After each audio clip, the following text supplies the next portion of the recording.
Good morning dear student. आप लोगों को पिछले वीडियो में बताया गया था सिंथेसिस के बारे में।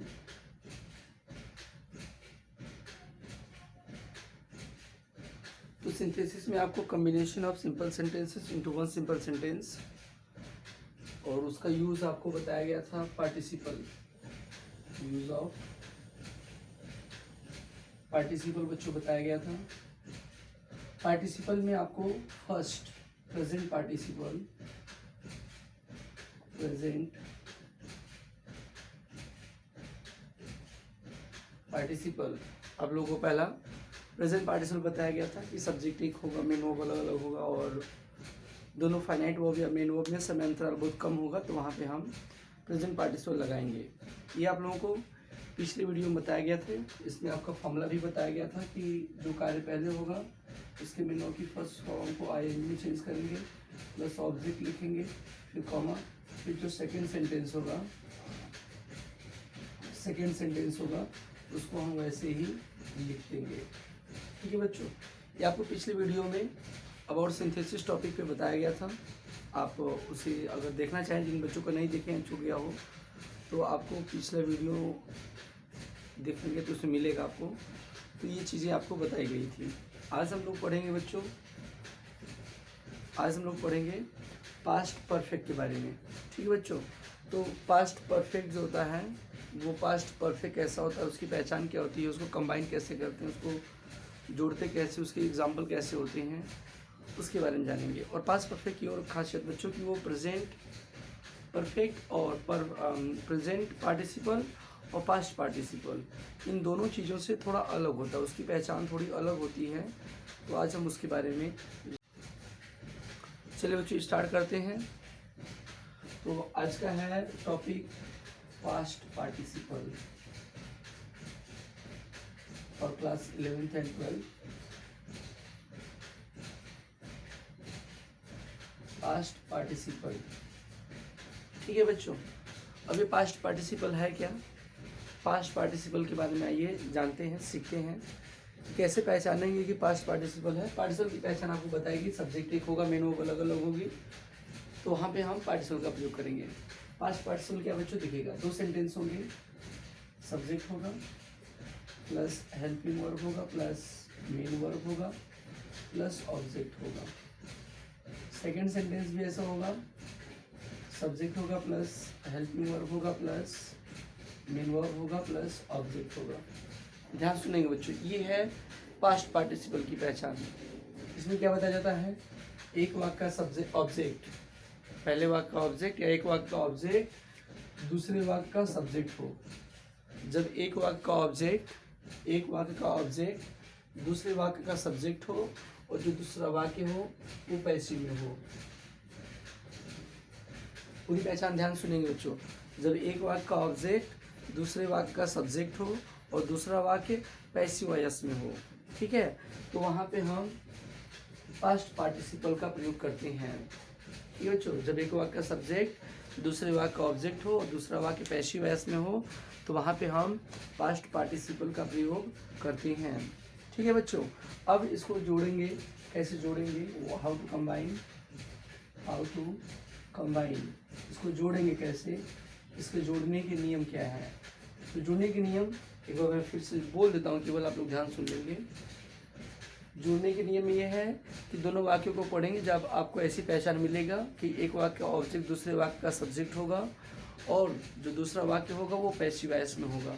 जब आपको ऐसी पहचान मिलेगी बच्चों, तो क्या करेंगे, जो पैसिव वॉइस वाला मेन वर्ब होगा, जो पैसिव वॉइस वाले सेंटेंस का जो मेन वर्ब होगा उसको वहाँ से निकालेंगे और पहले वाले वाक्य के ऑब्जेक्ट से पहले लिख देंगे। ठीक है बच्चों, जैसे अब क्या करेंगे, इसका फॉर्मूला देखिए कि कुछ इस प्रकार का इसका फॉर्मूला बनेगा। इसका फॉर्मूला बनेगा कि पहले वाक्य का सब्जेक्ट लिखेंगे, फर्स्ट सेंटेंस का सब्जेक्ट प्लस अगर हेल्पिंग वर्ब है बच्चों तो helping verb plus main verb है तो मेन वर्ब प्लस, ये चूंकि जो पैसिव वॉइस में होगा बच्चों, आप जानते हैं पैसिव वॉइस में होगा, तो पैसिव वॉइस की खास एक और पहचान होती है कि इसका जो मेन वर्ब होता है वो हमेशा थर्ड फॉर्म में होता है। पैसिव वॉइस की खास पहचान होती है कि जो मेन वर्ब होता है वो हमेशा थर्ड फॉर्म में होता है। तो जब हम इसको कंबाइन करेंगे इनटू वन सिंपल सेंटेंस, तो होगा क्या, कि इस मेन वर्ब को निकालेंगे और इस मेन वर्ब के बाद लिख देंगे। तो आप सोचेंगे कि अरे सर ये तो डबल मेन वर्ब हो गया। ऐसा नहीं है। यह जो मेन वर्ब है यह एक नॉन फाइनाइट वर्ब है। पार्टिसिपल खुद एक नॉन फाइनाइट वर्ब है, अर्थात ऐसा वर्ब जो वर्ब न रह के नाउन का काम करे, संज्ञा का काम करे, तो उसे हम कहते हैं नॉन फाइनाइट वर्ब। तो इसमें क्या होगा बच्चों कि यह जो मेन वर्ब रहेगा, मेन वर्ब तो लिखेंगे हम फॉर्मूले के अकॉर्डिंग, लेकिन ये एक्चुअली इस वाक्य में नाउन का काम करेगा। ठीक है बच्चों, बचा क्या प्लस ऑब्जेक्ट। तो इस फॉर्मूले की सहायता से हम लोग पास्ट पार्टिसिपल को हल करेंगे। आइए एक बार फिर समझा देता हूँ, फिर आगे फार्मूला एग्जाम्पल समझाता हूँ बच्चों। लगे एक वाक्य का ऑब्जेक्ट दूसरे वाक्य का सब्जेक्ट होगा, एक वाक्य का ऑब्जेक्ट दूसरे वाक्य का सब्जेक्ट होगा और दूसरा वाक्य पैसिव वॉइस में होगा। तो ये पहचान है पास्ट पार्टिसिपल की। जब ऐसा पहचान मिलेगा तो जो पैसिव वॉइस का मेन वर्ब होगा उसको निकालेंगे वहाँ से और ऑब्जेक्ट के पहले लिख देंगे। ऑब्जेक्ट के पहले लिख देंगे तो ये तैयार हो जाएगा आपका पास्ट पार्टिसिपल का फॉर्मूला। आइए एग्जाम्पल दिखाता हूँ। एग्जाम्पल बच्चों, I found my pen. Second sentence है द पेन वाज लॉस्ट। ठीक है, देखिएगा ध्यान से। आई फाउंड माई पेन एक सेंटेंस हो गया, द पेन वाज लॉस्ट ये दूसरा सेंटेंस हो गया। तो क्या करेंगे इसमें, देखिए कैसे पहचानेंगे। ये देखिए एक वाक्य का ऑब्जेक्ट जो पेन है ये बच्चों ऑब्जेक्ट है, दूसरे वाक्य क्या होगा सब्जेक्ट होगा। एक वाक्य का ऑब्जेक्ट दूसरे वाक्य का सब्जेक्ट हो गया। फिर क्या कहा गया कि जो दूसरा वाक्य होना चाहिए वो पैसिव में होना चाहिए, वो पैसिव में होना चाहिए। तो ये पैसिव में भी हो गया। वाज वर्ब के साथ मेन वर्ब की थर्ड फॉर्म लगी है, इस हमारे वाज वर्ब के साथ मेन वर्ब की थर्ड फॉर्म लगी है, तो वो सेंटेंस पैसिव में होगा। तो इस प्रकार से आप समझ जाएंगे कि ये सेंटेंस पैसिव में है, अर्थात इसका मेन वर्ब जो है वो है लॉस्ट। इसको कंबाइन करेंगे into one simple sentence. Combine कैसे करेंगे, पहले वाक्य का सब्जेक्ट लिखेंगे, सब्जेक्ट हो जाएगा आई, मेन वर्ब हो जाएगा फाउंड, हो जाएगा माई, ऑब्जेक्ट क्या है पेन, पेन के पहले लिखेंगे लॉस्ट, ये हो जाएगा लॉस्ट, ये हो जाएगा पेन। कॉम्बिनेशन तैयार हो गया बच्चों। इसका हो जाएगा I found my lost pen. ये पहला एग्जांपल था। दूसरा एग्जांपल देखना बच्चों, लिखा है this is a rose. This is a rose, ये गुलाब है। इसका सेकंड सेंटेंस बच्चों, द रोज इज फेडेड।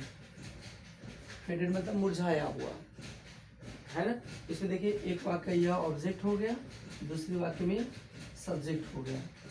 ठीक है, एक वाक्य का ऑब्जेक्ट दूसरे वाक्य का सब्जेक्ट हो और दूसरा वाक्य वो पैसिव में हो।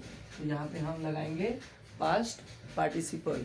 अब पास्ट पार्टिसिपल हो गया बच्चों।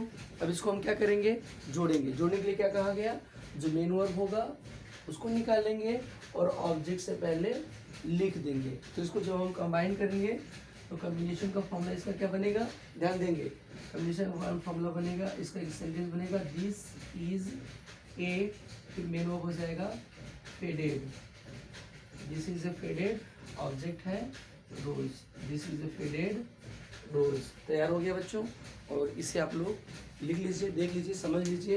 एक बार फिर से मैं समझा देता हूँ, देख लेंगे और इसे अपने फेयर कॉपी नोट्स पे बनाइए। और ये है पार्टिसिपल का दूसरा पास्ट पार्टिसिपल है और पास्ट पार्टिसिपल की पहचान बता दी गई और इसका फॉर्मूला ये बता दिया गया और कुछ एग्जांपल, ये दो एग्जांपल है बच्चों। ये पहला एग्जांपल और ये दूसरा एग्जांपल, दो एग्जांपल बता दिए गए। और जो बच्चे क्लास 11 फ्रेशर है उसको ध्यान देंगे, तो अभी रिवाइज के रूप में इसको ध्यान देंगे। और ख़ास पहचान इसकी है बच्चों कि जो अगर ये पास्ट पार्टिसिपल है, ये आपका पास्ट पार्टिसिपल है, जिसका अगर किसी का प्रेजेंट पार्टिसिपल छूटा होगा तो पिछला वीडियो जो मैंने डाला था उसमें देखेंगे आपको प्रेजेंट पार्टिसिपल का मिलेगा। और इस वीडियो में इतना ही रखते बच्चों, आप लोगों को आई होप कि समझ में आया होगा। अगर समझ में नहीं आया होगा तो इसको फिर समझा दिया जाएगा, आपको बता भी दिया जाएगा। और पिछला जो वीडियो था प्रेजेंट पार्टिसिपल का उसको और इसको दोनों नोट्स बनाइए और अपने फिर कॉपी या कॉपी पर तैयार करिए, देखिए। और एक्सरसाइज वगैरह के लिए कोई भी बुक आप ले सकते हैं, किसी बुक से आप एक्सरसाइज करिए। जो क्वेश्चन नहीं आ रहा है, फंस रहा है, समझ में नहीं आ रहा है क्वेश्चन, तो आप उसे पुटअप करें, पूछें मेरे से, आपके उन सभी सवालों का जवाब दिया जाएगा। ये हो गया प्रेजेंट पार्टिसिपल बच्चों। और जो बच्चे नहीं जानते हैं कि अब मैं वीडियो के थ्रू आपको लाइव क्लास भी बता रहा हूँ, तो आप उन्हें मेरा लिंक या वीडियो शेयर करें, उन्हें दें, ताकि आपको उन बच्चों को भी और सुविधा मिल सके कि वो लोग जो क्लासेस नहीं कर पा रहे हैं मेरा या अटेंड नहीं कर पा रहे हैं, तो उन्हें ये सभी चीज़ें मिल पाए। ये सबको नोट्स कर दें बच्चों, और इसको ध्यान दें। आगे आप लोगों को अगले वीडियो में जो भी चीज़ें रही हैं वो बताई जाएंगी। आज के लिए धन्यवाद।